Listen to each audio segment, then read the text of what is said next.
part. Now, performance-wise, I haven't really gotten too many improvements, I would say, in terms of the performance, unfortunately. iOS 14 did kind of take a hit on the performance a little bit all across the board. It's not just this specific phone, it's pretty much all iPhones that are on iOS 14 are a little bit slower than how they were on iOS 13. So again, not a deal breaker, nothing to completely cry about, but it is something to keep in mind. Now, this phone has that Apple A9 chip, a dual-core CPU, and 2 gigs of RAM on each model. And I think the performance-wise, it's been pretty decent all across the board. If we're taking iOS 14 out of the equation real quick, when I was on iOS 13 on it for this whole entire year, it was a really good performing phone. Really, anything I threw at it, it was perfectly fine. If I needed to do a quick video or whatever on it, it could handle it. And I think even on my second channel, I definitely filmed a lot of iOS videos on that second channel of the iPhone 6s Plus, but if there were any specific videos, I may have done it. And I think, like I stated before,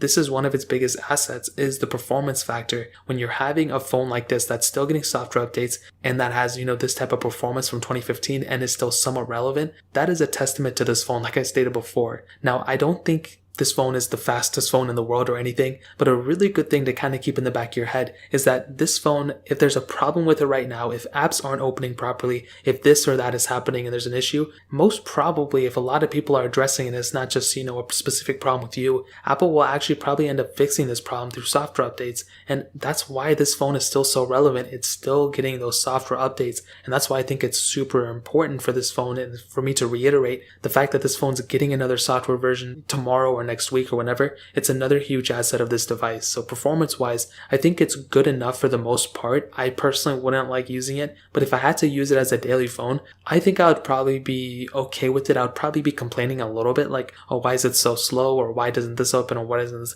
But I think for the end of at the end of the day, I think I'd be okay. I don't know. So in terms of performance, I think that pretty much covers it up. Now,